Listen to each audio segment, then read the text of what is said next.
Session is resumed. Majority Leader.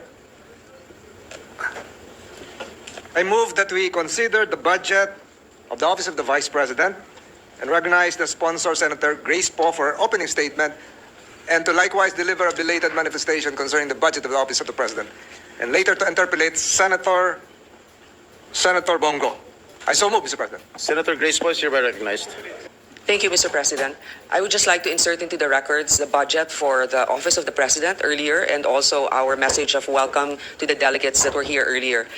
And now I would like to welcome also the Office of the Vice President, headed by the Vice President herself, Honorable Vice President Sara Duterte. It is my duty to present the body's consideration the budget of the Office of the Vice President.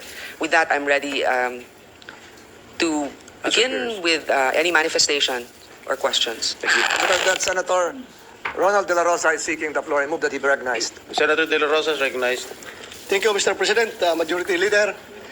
Mr. President, before I would make a motion, I would like to make this manifestation that in the proper time, in the period of interpellation, if it is okay with the good sponsor, that I'm going to introduce some amendments to the OBP budget. If it's okay with the good sponsor. Yes, the proposal is welcome. Then it will depend on the body for the approval. Thank you, Mr. President, good sponsor. With that, I hereby move for the approval of the OBP budget. Before that, I think Senator Bongo wants to take the floor. I would like to take back my motion, Mr. President. Withdraw. Withdraw. I would like to withdraw my motion. Senator Give Bongo. way for the manifestation of Senator Bongo.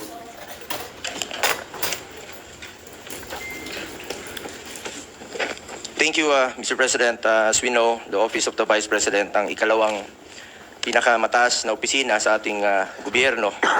Ang sino mang nakaupo dito ay inihalal ng taong bayan at may responsibilidad na maghatid ng serbisyo, lalo na po sa mga nangangailangan. Sa totoo lang po, inihalal po ang Vice Presidente hindi lamang para umupo sa pwesto at maging spare tire. Kung gusto naman pong magtrabaho, ay bigyan po natin siya ng pagkakataong magtrabaho. Inihalal po siya na maglingkod at tumugon sa mga pangangailangan ng ating mga kababayan. Subalit, Mr. President, ang budget po na inilaan para sa OBP ay binawasan po sa General Appropriations Bill na para bang hindi mahalaga ang kanilang mandato. Mula sa original na panukalang budget na National Expenditure Program sa NEP, no, na 2.026 billion, ay binawasan po ito, naging 1.3 billion. At nag-iwan na lang po ng 733 billion para sa taong 2025. At yung iba pa dyan ay naging zero. Mr. President, nakapagsagawa ng ating mga mahalagang programa po ang OBP na may direktang benepisyo naman po sa ating mga kababayan tuwing may bagyo, nasasalanta. Tumutugon naman po ang Office of the Vice President.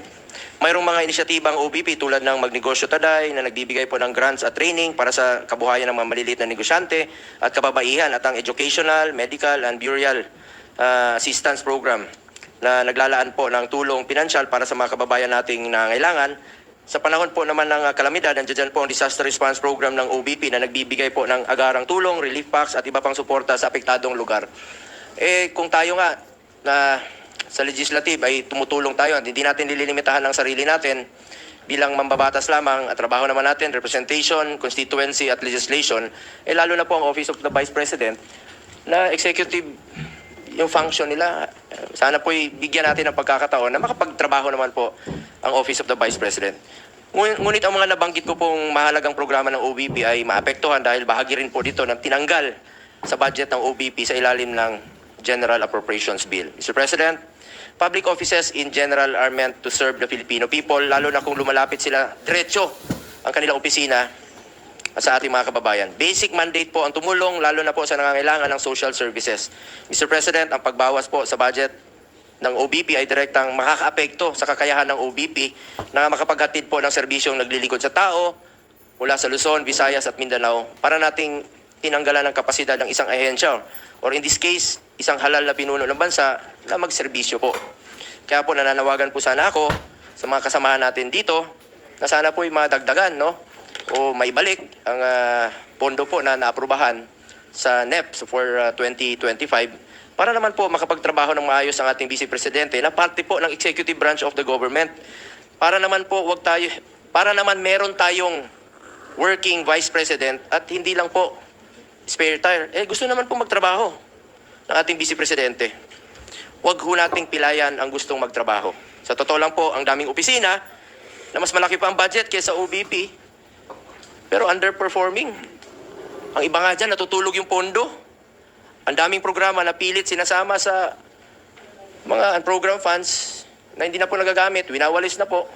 Dahil hindi nagagamit yung pondo, ito, gustong magtrabaho, sana naman po mabigyan ho natin ng pagkakataon ang opisina na gusto pong maglingkod sa ating mga kababayan. Maliit lang po na halaga yun eh.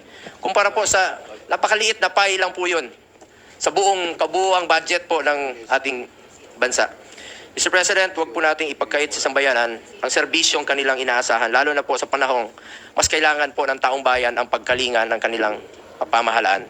Lalo na ngayon, panahon ng bagyo, dami pong naghihirap nating mga kababayan. Magtulungan na lang po tayo. Yun lang po yung panawagan ko sa inyo, magtulungan tayo. While we understand that some of OBP's programs are also being done by other government agencies, wala naman po sigurong masama kung bigyan po ng budget ang OBP para sa social services. Ito lang po aking pakiusap sana, para sa social services, para mas marami pang mabigyan po ng tulong at mas marami pa pong matutulungan. Sana po madagdagan o maibalik po ang pondo at hindi po masakripisyo ang layunin ng OBP na maghatid ng tunay na serbisyo sa ating mga kababayang Pilipino, lalong-lalo po yung mga nangangailangan. Let me repeat, yung social services sana po maibalik. Maraming salamat po, Mr. President. Thank you very much, Senator Christopher Bongo. Majority Leader. Senator... Before we recognize Senator Bato, I would like to convey also that manifestations of Senator Bongo is noted, and at the proper time, Senator Bongo is free to introduce the amendments he would like to include for the Office of the Vice President's budget. Thank you. Yes, what is the pleasure of Senator De La Rosa? Mr. President, I would like to move for the approval of the OBP budget. I second the motion. Is there any objection? There being none, the motion is hereby approved. President, I seek a 1 minute suspension. Session suspended for a minute.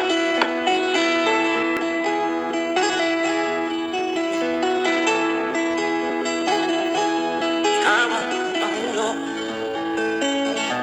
para sa pagbabago. Sawa na ang bayan ko sa magnanakaw na tao. Madilim na kahapon, ikaw ang mataahon. Sa piling mo, di ko mawawala ang korupsyon. Tayo na, Pilipinas, tayo na nagbago. Hawat kamay tayo para sa pagkasenso. Ikaw at ako, tayong lahat kay Rodrigo Duterte, para sa tunay na pagbabago.